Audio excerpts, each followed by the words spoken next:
Magandang araw po muli sa inyong lahat. Magbibigay lang po ako ng opinion sa grabe ng nararanasan nating krisis sa presyohan ng petrolyo.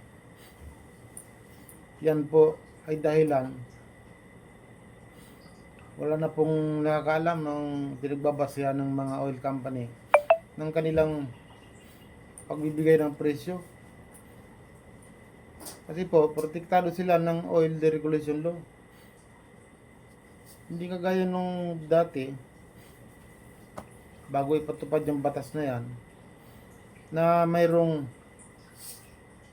power ang gobyerno para kontrolin ng presyuhan sa langis. Ngayon po, pagka inanap natin ang tunay na author ng oil deregulation law, ay wala po tayong specific na tao na legislator kung sino yan. Basta ang sinasabi lang ay 10th Congress ang may akda ng ano na yan, ang batas na yan.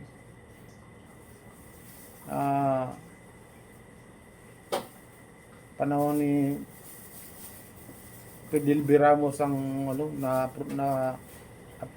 pirma ng Republic Act 8479. Grabe ang dinulot na niya. Noon pa yan. Halos 30 taon na ang tagal ng batas na yan. Pero marami nang nagtangkang ano yan, ipa basura yan. Kumbaga amyendahan ng batas na yan, pero walang nagtatagumpay. Kasi nga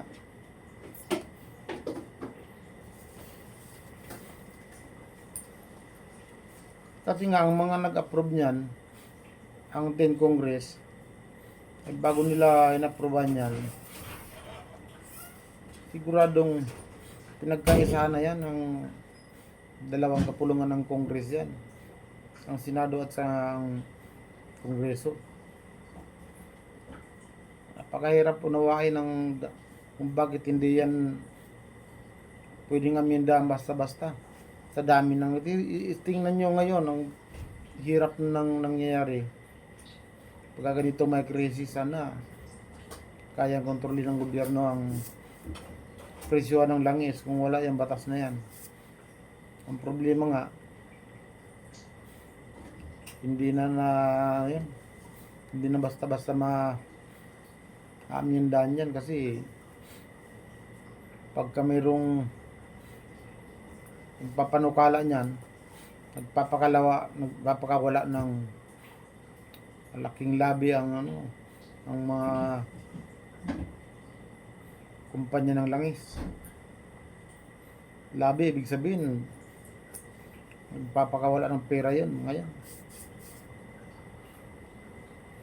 Wala na mga advantage na binigay yan eh. Yung pangakong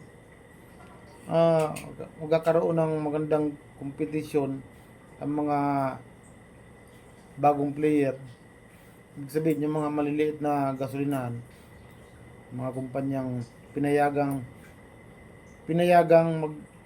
pumasok sa bansa natin dahil sa batas na yan. Yung mga pangako na magkakaroon ng magandang kompetisyon, siyang pinangakong magiging dahilan ng pagbaba ng presyo,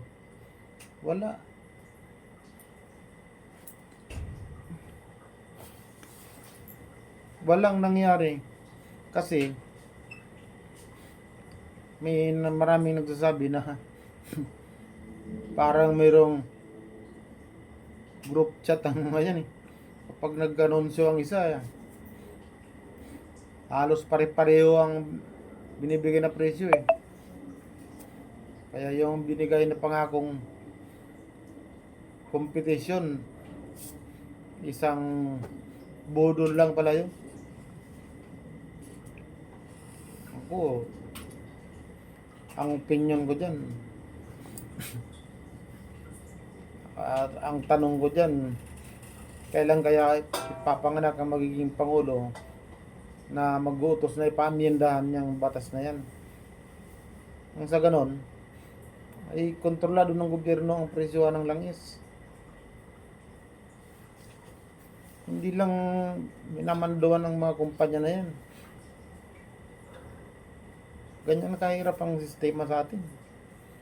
Bansang ito. Ang hirap maghanap ng ihalal na Pangulo na magbibigay ng malaking mga pabor sa mamamayan, sa mga consumers. Wala pa akong mula kay Cory Aquino. Wala pa ako nabalita mga naipasang batas na papasaya sa mga Pilipino.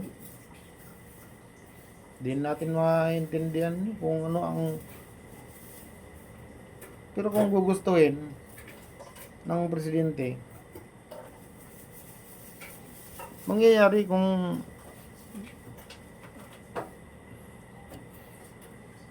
kung ipag-uutos ng presidente na i-deklara niyang urgent. Halimbawa, ang batas na yan, ang panukala na yan, mapapabilis ang pag-approve niyan. Ito nga, di ba, yung emergency power na binigay sa kanya ng Kongreso, para yung emergency power na yun para suspendihin ang excise tax ng langis. Kung nabigyan siya ng emergency power doon, ano naman kaibahan ng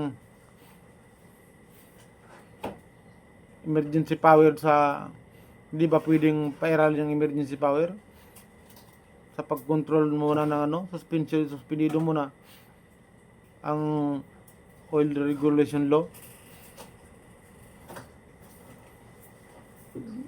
Siguro pwede yung ganun kung gugustuhin.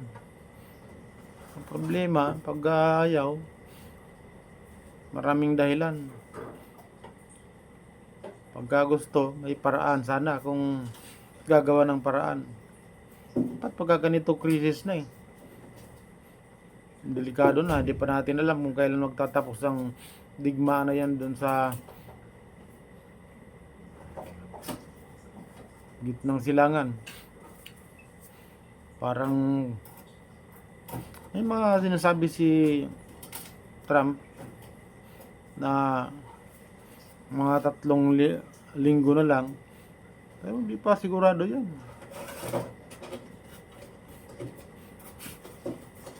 Hanggang ngayon sarado pa rin yung Strait of Hormuz na dinadaanan ng 20 milyong bariles na langis araw-araw.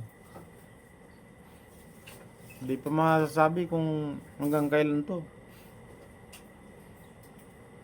Nasa delikadong kalagayan na ang naranasan sa buong mundo. Lalo na sa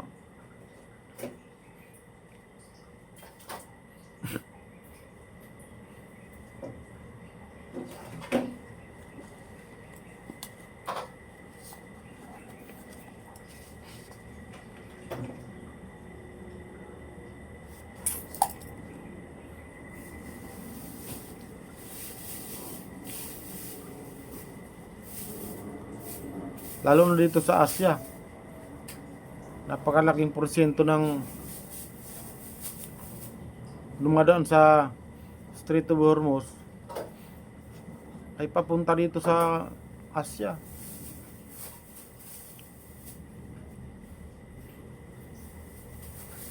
Kabuti na lang medyo ahon-ahon tayong kaunti ngayon, nakahinga-hinga ng kaunti dahil sa sinasabing may kasunduan ng Pilipinas at saka ng Iran na padadaanin yung mga barko papuntang Pilipinas. Yan, hindi pa natin sigurado kung totoo yan.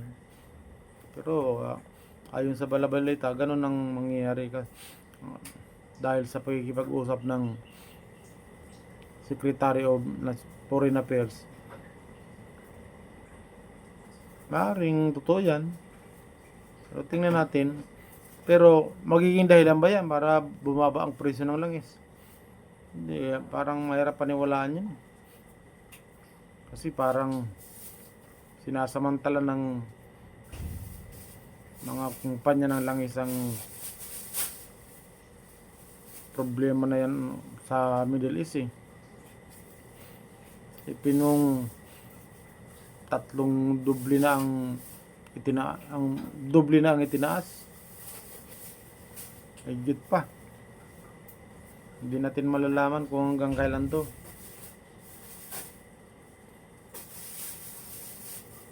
Nagmula kasi yan. Ako, hindi ko mahirap. Sige, yan muna. Yan muna po. Maraming salamat po.